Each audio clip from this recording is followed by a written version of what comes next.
grows and these buffer zones. So I don't want to get into specific types of trees because the southern hemisphere isn't necessarily going to have the issues of British Columbia, but trees are protection.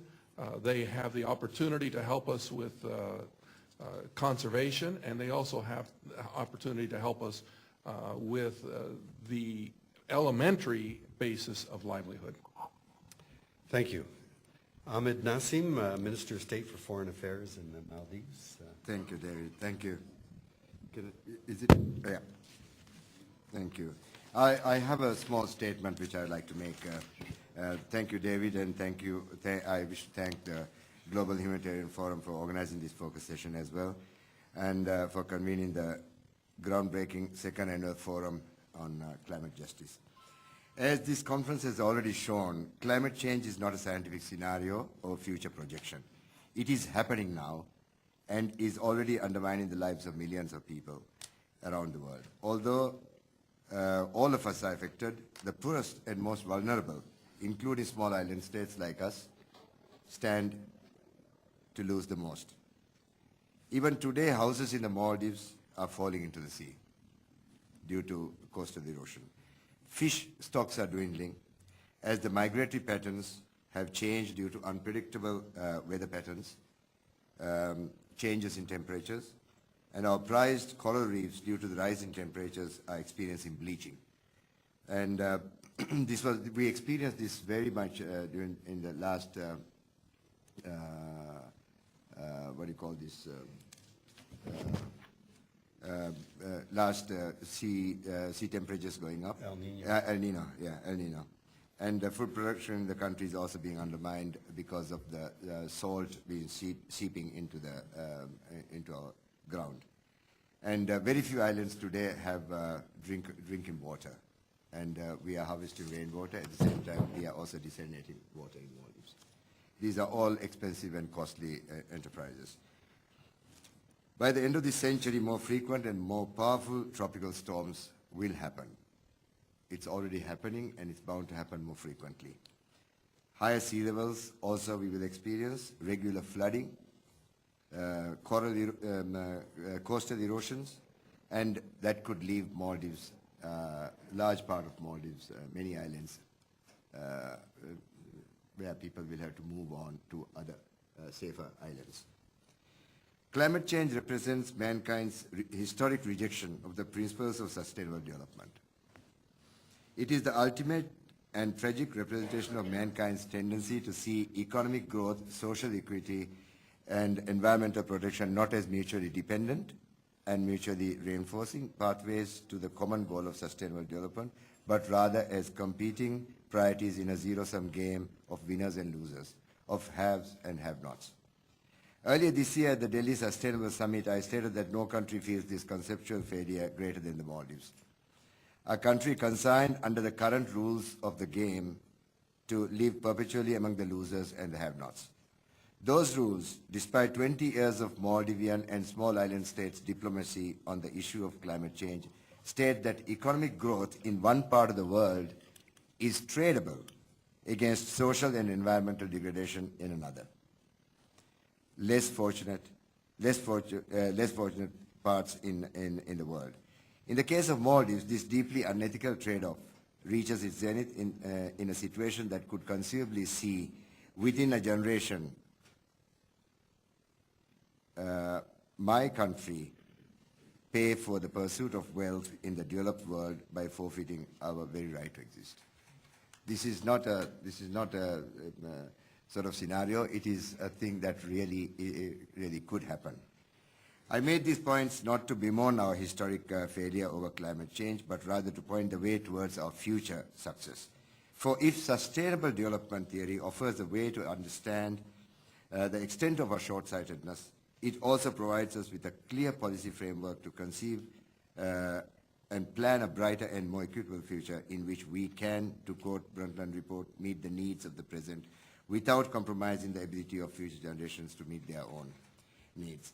In such a future, it is entirely possible to achieve socio-economic development and poverty eradication without sacrificing the common ecosphere. In such a future, renewed economic growth in the West is entirely compatible with the drive for social equity in Asia and Africa and the other poorer countries, which is in turn entirely compatible with the maintenance of our pristine natural environment in the Maldives and and other island states like Maldives. That future must be now. We cannot postpone this for later. It is appalling to think that a planet that is able to put people on the moon, build supercomputers, collide atoms, and build invisible information networks across time and space, continue to cling to an industrial policy established in the late 18th century, an industrial policy that we know is slowly choking mankind.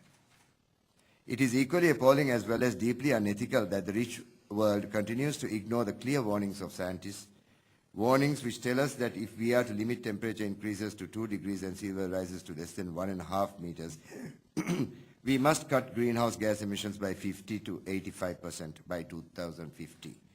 Instead, the major economies continue to declare their right to pollute, their right to pursue wealth, even when it is well known that their actions are undermining the human rights of millions of world's poor. I also include the developing nations in this.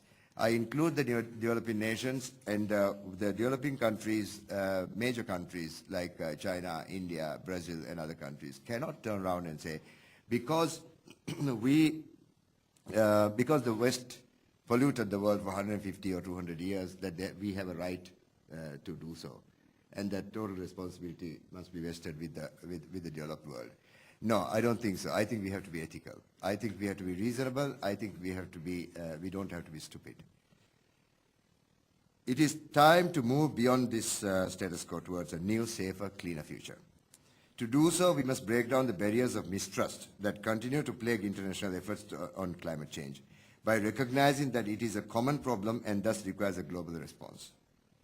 That response should be based on agreed principles of common but differential responsibility, respective capabilities, and historic responsibility.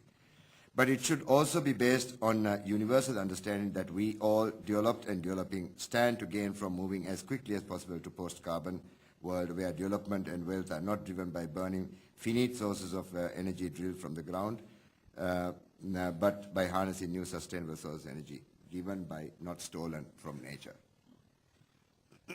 Old arguments premise on seeing growth, equity, and environmental protection as adversaries in a no-win game must give way to a new worldview, which some call the Green New Deal, in which innovative, clean technologies developed and produced by the private sector within a supportive public policy framework drive wealth creation and economic development while at the same time serving to conserve the natural environment for present and future generations. I am pleased to inform this gathering that Maldives in its own way is trying to lead the way into this new future. For many years we have positioned ourselves as the conscience of the world on global warming. We brought this issue up 22 years ago in the World UN General Assembly.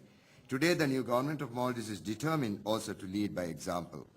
We believe that it is not enough for us to sit in meetings and urge others to adopt sustainable development. Rather, it is incumbent upon us to practically reveal and highlight that way by walking along it ourselves. In March of this year, the Maldivian government announced its goal to become carbon neutral by the year 2020.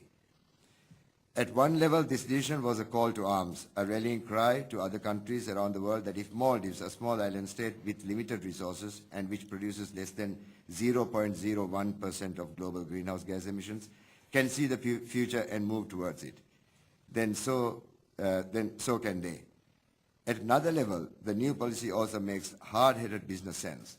We genuinely believe that to remain competitive in the new world order that is now being built in anticipation for the end of the oil age, the Maldives needs to shift to renewable energy sources, needs to reduce its dependence on fossil fuels, and need to invest in green industries and technologies to generate new sources of wealth and employment. In other words, the Maldives believes in an economic future premised on the sustainability rather than on exploitation.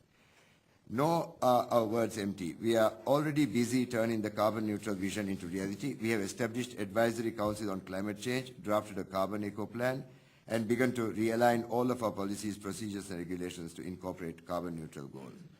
These concrete steps stem from the Maldives' deep-seated traditional empathy with the concept of sustainability.